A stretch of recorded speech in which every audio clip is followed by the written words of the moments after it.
Hey, ladies and gents, this is DeWiz coming to you with a review of Kurnn, the Cosmic Legions figure from Four Horsemen Toy Design. And boy, is this a cool figure. Let me show you the box. Here it is on with the alternate head, or the head that came in the package, which looks like an Imperial probe droid from Star Wars. Here is the Oxford Book 1 story. Here's the cross-cell in the back. And here is the Kurnn Ray bio, which I will read. It says, Kurnn Ray, relieved at having survived multiple threats to their camp, the Ox crew take a few moments to celebrate and recognize that despite all the hardships they have faced since they crashed, they are lucky to still be together. As the celebration winds down, the crew spot a stranger on the horizon. Heavily armed and well-equipped, this mysterious character seems to be watching the camp. But before the Ox crew can investigate, the stranger disappears.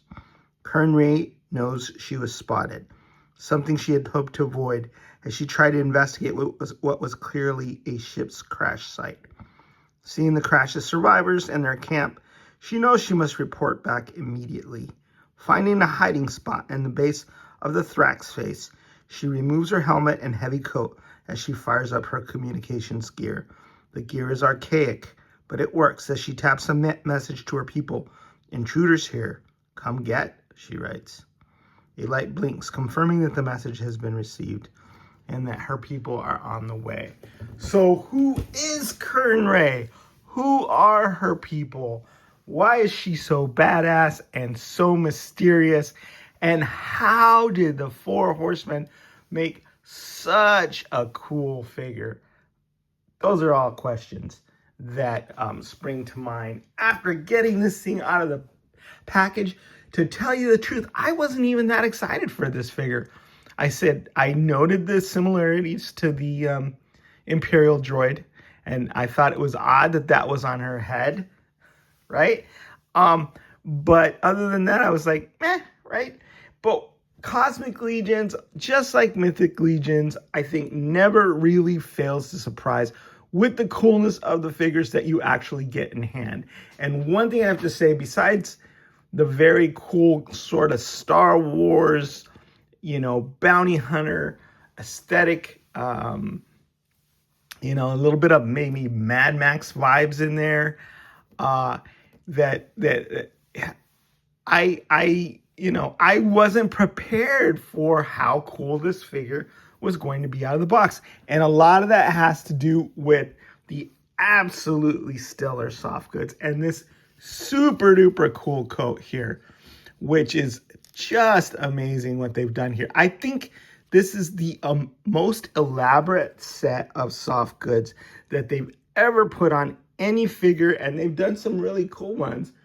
But this is just next level, because how hard is it to get like a trench coat, or like in this case, what appears to be like a London fog coat. Let me take off the head just so you can see how cool this is.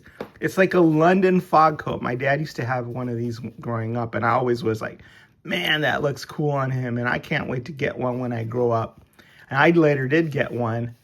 I don't wear it as much as I thought I would, because, I'm in California. It's not rain. There's not that much cold. But I just love having it. And just to see, Siegism is the one who took, I guess, the soft goods making on and just brought it to the next level. Look at how small the stitches and how perfect they are on there. And I know that's the factory, but the design, amazing. All these details, like the little pockets, those are real pockets. You can like stick stuff in there. This belt, which is very, very reminiscent of what we got from London Fog, a long belt loop that's actually wired. That looks super duper cool. I love the lapels. And let me tell you something, it's not just one fabric on this. It's super elaborate. Look at this. They stitched another fabric in there so it could have like this running stripe along the side, right? And that's just amazing to me. Only on one sleeve though, right?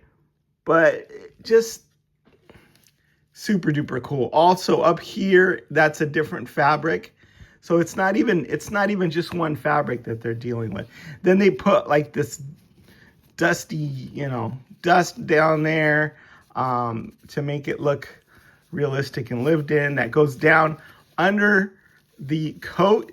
The coat has a lining. Like, I'm just telling you, this is like a London fog coat. So cool. And then you have down here the wired loincloth, the wired skirt pieces, the armor pieces. I'm not going to take the coat off. When it came, he was really buckled up, so you couldn't really see anything under it. You couldn't see the armor or anything, and I opened that up just to get a peek, right? Because, I mean, this figure's so mysterious. It's got the cool boots. It's got the long coat. It's got these really, really neat pauldrons here with all these gizmos and gadgets on there. It makes you wonder what those are about, right? He's got this communicator, I guess, backpack. I'm guessing that because of the actual antenna coming out of it. This wicked looking some kind of weapon, but also sort of like, you could use it to prune your trees, I'm sure. Like a, I don't know, like there's like a saw. It looks like a saw blade, maybe. Not a saw blade, but a like a chainsaw motor and a motorized. Let me put her alternate head on. All right.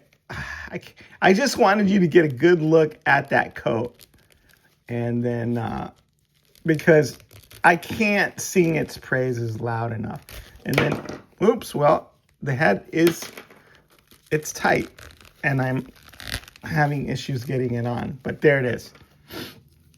So I was putting the head on, obviously, the pauldrons, which it's an odd thing to have pauldrons going over a long coat like this, but, it works. It works in this aesthetic and in this universe.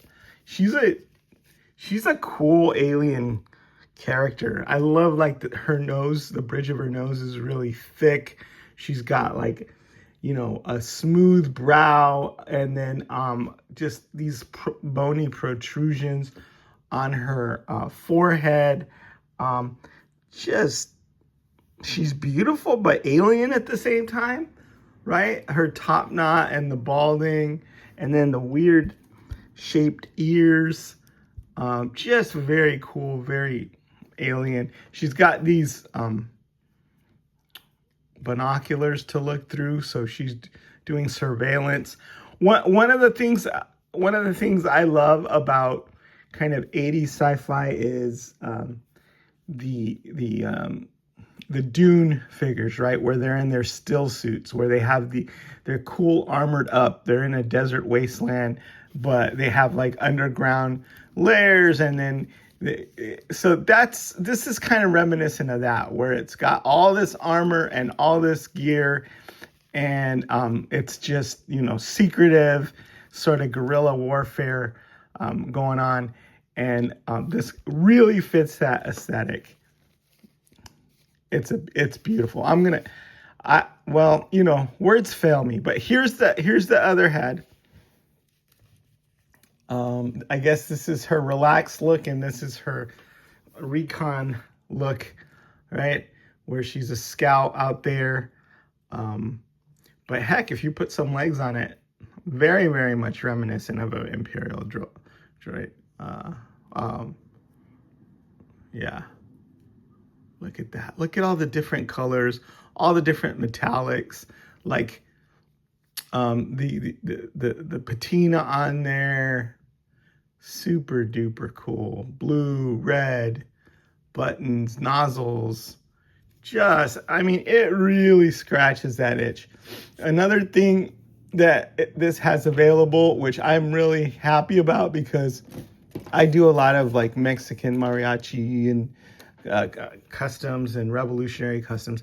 Hey, an official Mythic Legions a belt. So now I need 2 of these so I can have cross bandoliers. It's a bandolier ammo belt, and you can put it on there and it's gonna look cool, but I haven't done that yet because I'm thinking I'm gonna slap this onto one of my customs sooner rather than later. So I'm gonna appropriate that piece from her, and then she's got like the 4 different extra hands.